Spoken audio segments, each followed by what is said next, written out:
بسم اللہ الرحمن الرحیم۔ ریالٹی آف اسلام چینل کے پیارے دوستو، السلام علیکم۔ حضور علیہ السلام کا چہرہ مبارک۔ امام بخاری، مسلم اور دیگر محدثین نے حضرت براء بن عازب سے نبی مکرم صلی اللہ علیہ وسلم کے بارے میں بیان کیا، کان رسول اللہ صلی اللہ علیہ وسلم احسن الناس وجہا و احسنہم خلقا۔ اللہ تعالیٰ کے پیارے رسول کا چہرہ انور تمام لوگوں سے زیادہ خوبصورت تھا، اور حضور کے خلق بھی تمام لوگوں سے زیادہ دلکش اور زیبا تھے۔ امام ترمذی نے حضرت جابر بن سمرہ سے روایت کیا ہے کہ میں نے ایک رات رسول اللہ صلی اللہ علیہ وسلم کی زیارت کی۔ وہ چاندنی رات تھی۔ سرکار دو عالم نے ایک سرخ رنگ کا لباس زیب تن کر رکھا تھا۔ میں کبھی سرکار دو عالم کے روئے انور کو دیکھتا اور کبھی چاند کی طرف دیکھتا۔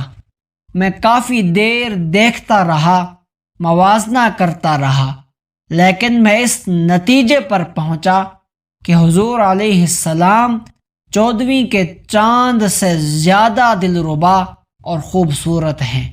امام بخاری حضرت کعب بن مالک سے روایت کرتے ہیں، سرکار دو عالم صلی اللہ علیہ وسلم جب خوش ہوتے تو حضور کا چہرہ چمکنے لگتا، یوں محسوس ہوتا کہ گویا چاند کا ٹکڑا ہے۔ حضرت عائشہ صدیقہ فرماتی ہیں، ایک دن حضور علیہ السلام نے میرے حجرے میں قدم رنجہ فرمایا، یوں معلوم ہوتا تھا کہ چہرے کے تمام خد و خال چمک رہے ہیں۔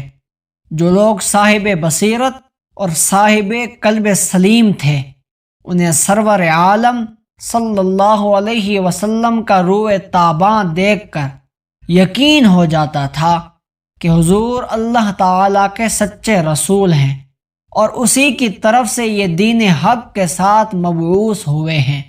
اس حقیقت تک رسائی حاصل کرنے کے لیے انہوں نے رخ انور دیکھنے کے بعد نہ دلیل طلب کی اور نہ کسی معجزے کا مطالبہ کیا۔ بہت سے ایسے واقعات ہوئے کہ جب لوگوں نے حضور علیہ السلام کا رخ انور دیکھا تو بغیر کوئی دلیل طلب کیے اور بغیر کسی معجزے کی فرمائش کیے ان کے دل میں یقین پیدا ہو گیا کہ آپ اللہ تعالیٰ کے رسول ہیں، اور جو دین لے کر آپ آئے ہیں وہ اللہ کا دین ہے۔ اسی طرح امام بہقی نے جامع بن شداد سے روایت کیا ہے کہ ہمیں ایک شخص نے جس کا نام طارق تھا بتایا کہ ایک دفعہ ہم مدینہ طیبہ سے باہر قیام پذیر تھے۔ حضور علیہ السلام ہمارے پاس تشریف لائے۔ حضور علیہ السلام نے پوچھا، تمہارے پاس کوئی قابل فروخت چیز ہے؟ ہم نے ایک اونٹ کی طرف اشارہ کیا کہ یہ بیچنا چاہتے ہیں۔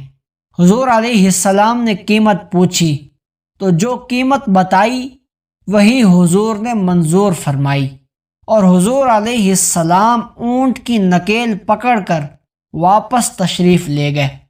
اس وقت ہم لوگ خاموش رہے۔ جب حضور علیہ السلام چلے گئے تو ہمیں فکر ہوئی کہ ہم نے ایک شخص سے سودا کیا ہے اور اپنا اونٹ اس کے حوالے کر دیا ہے، جس کا نہ نام جانتے ہیں نہ پتہ معلوم ہے۔ ہم میں ایک خاتون تھی، جس نے ہمیں پریشان دیکھا تو کہا، جس کو تم نے اونٹ فروخت کیا ہے میں نے اس کا روشن چہرہ دیکھا ہے، وہ جھوٹ بولنے والے کا چہرہ نہیں ہے، تمہارے اونٹ کی قیمت کی ضامن میں ہوں۔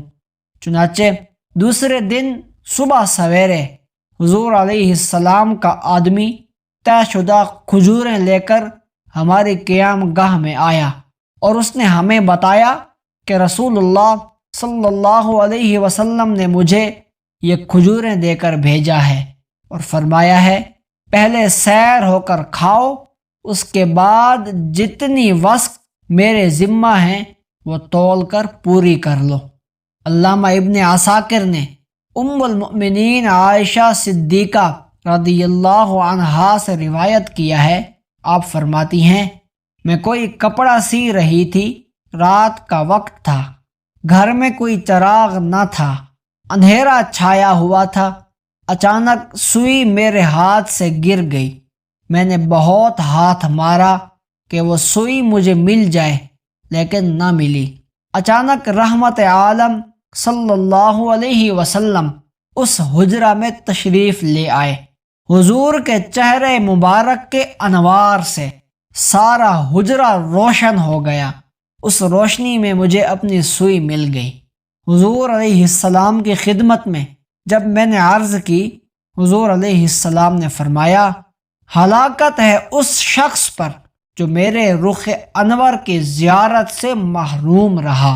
دلائل النبوت کے مصنف دلائل النبوت میں لکھتے ہیں، عبادہ بن عبد الصمد فرماتے ہیں ہم ایک روز حضرت انس بن مالک کی خدمت میں ملاقات کے لیے حاضر ہوئے۔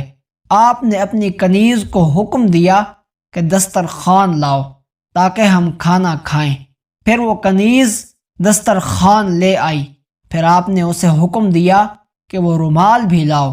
جب رومال لائی تو بڑا میلا کچیلا تھا، آپ نے حکم دیا کہ تندور میں آگ جلاؤ۔ انہوں نے آگ جلائی، حکم دیا یہ رومال اس بھڑکتے تندور میں پھینک دو۔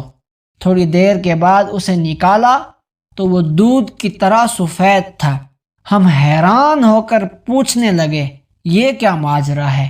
انہوں نے فرمایا یہ رسول اللہ صلی اللہ علیہ وسلم کا رومال ہے، حضور علیہ السلام اس کے ساتھ اپنے چہرہ انور کو صاف کرتے تھے، جب یہ میلا ہو جاتا ہے تو ہم اسے تندور میں پھینک دیتے ہیں اور دودھ کی طرح سفید ہو جاتا ہے، کیونکہ آگ کی مجال نہ تھی کہ وہ اس چیز کو جلائے جس کو حضور علیہ السلام کے ہاتھوں نے چھوا ہے۔